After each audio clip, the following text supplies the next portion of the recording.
নমস্কার বন্ধুরা, fork and fit চ্যানেলে আপনাদের সকলকে স্বাগত জানাই।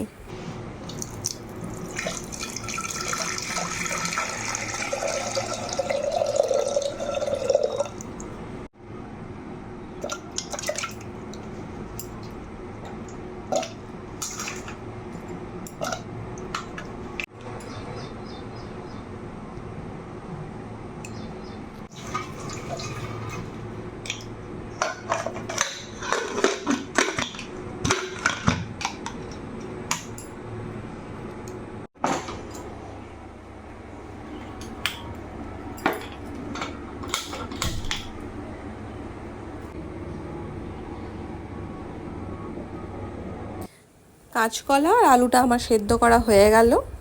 এবার আমি এগুলো নামিয়ে নিয়েছি। কাঁচকলা আর আলু সেদ্ধ আমি এটা এবার পেস্ট বানিয়ে নেব। কাঁচকলা আলুটা মাখা হয়ে গেছে। এবার আমি ছোলা আগে থেকে ভিজিয়ে রেখেছিলাম, সেটা আমি এবার মিক্সিং বলে পেস্ট করে নেব। আর সঙ্গে দিয়ে দেবো পরিমাণ মতো আদা আর কাঁচা লঙ্কা।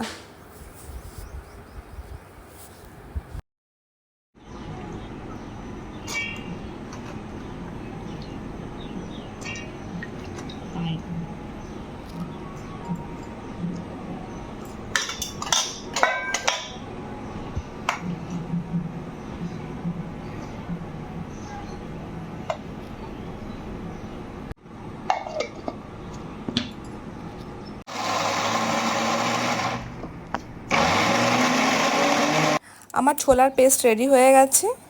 আর আমি এদিকে দেখুন কেটে রেখেছিলাম আগে থেকে আলু, পেঁয়াজ, টমেটো, আদা রসুনের একটা পেস্ট রেডি করে রেখেছিলাম। আর রেখেছিলাম গরম মশলা। আলু আর কাঁচকলা যেটা আমি আগে থেকে মেখে রেখেছিলাম, তার মধ্যে যে ছোলার পেস্টটা রেডি করলাম সেটা এর মধ্যে দিয়ে দিলাম। এবার এক এক করে আমি এর মধ্যে মশলা অ্যাড করব, যেখানে আমি দিয়ে দেবো হলুদ গুঁড়ো, জিরে গুঁড়ো, ধনে গুঁড়ো, আর দিয়ে দেবো কাশ্মীরি লঙ্কার গুঁড়ো, আর আমি দিয়ে দেবো স্বাদ অনুসারে লবণ। এবার একসাথে ভালোভাবে মেখে আমি কোপ্তাগুলো শেপ দিয়ে দেবো।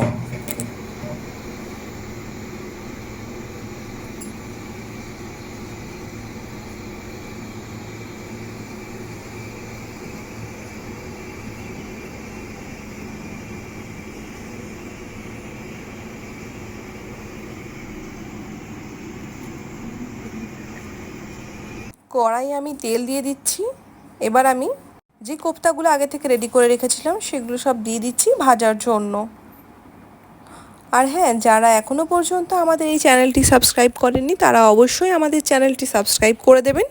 আপনাদের এই সাবস্ক্রাইব আমাদের অনেক অনেক বেশি মোটিভেট করে নতুন নতুন ভিডিও বানানোর জন্য। আমি কোপ্তাগুলোকে ভেজে নিচ্ছি। আমি এখানে সাদা তেল ইউজ করেছি, আপনারা চাইলেই সর্ষের তেলেও পুরো রেসিপিটি করতে পারেন। কোপ্তাগুলো আমার ভাজা হয়ে গেছে। এবার এক এক করে আমি সমস্ত কোপ্তাগুলো তুলে নিচ্ছি। সব কোপ্তাগুলো হয়ে গেছে ভাজা। এবার যে কড়াইয়ে তেলটা ছিল তার মধ্যে আমি দিয়ে দিলাম ফোড়নের জন্য গোটা জিরে আর গরম মশলা, যেখানে ছিল দারচিনি, লবঙ্গ আর এলাচ। এবার আমি যে পেঁয়াজটা কুচিয়ে রেখেছিলাম সেটা তেলের মধ্যে দিয়ে দেবো।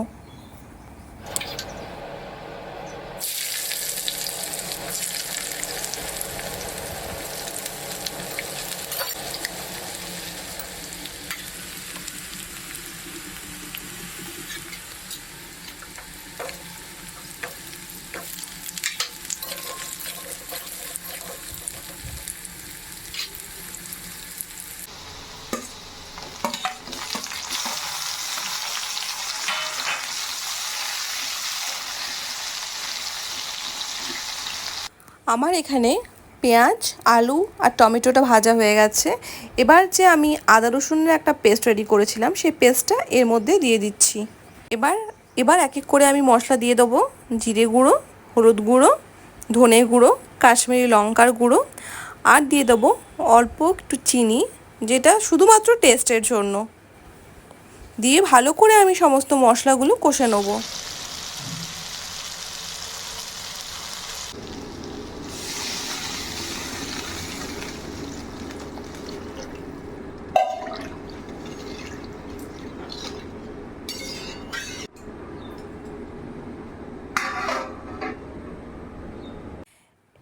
আলুগুলো প্রায় সেদ্ধ হয়ে এসেছে। এবার ঢাকনাটা খুলে আমি যে কোপ্তাগুলো রেডি করেছিলাম সেটা এক এক করে আমি দিয়ে দেবো।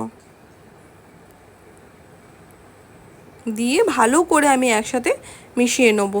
এইরকমভাবে রেসিপিটি করে একবার ট্রাই করে বলবেন রেসিপিটি কেমন লাগলো, আর ভালো লেগে থাকলে আমাদের অবশ্যই জানাবেন। মেশানো হয়ে গেছে, এবার আমি আরেকবার ঢাকা দিয়ে দেবো জাস্ট কোপ্তাগুলোকে একটুখানি সেদ্ধ হওয়ার জন্য।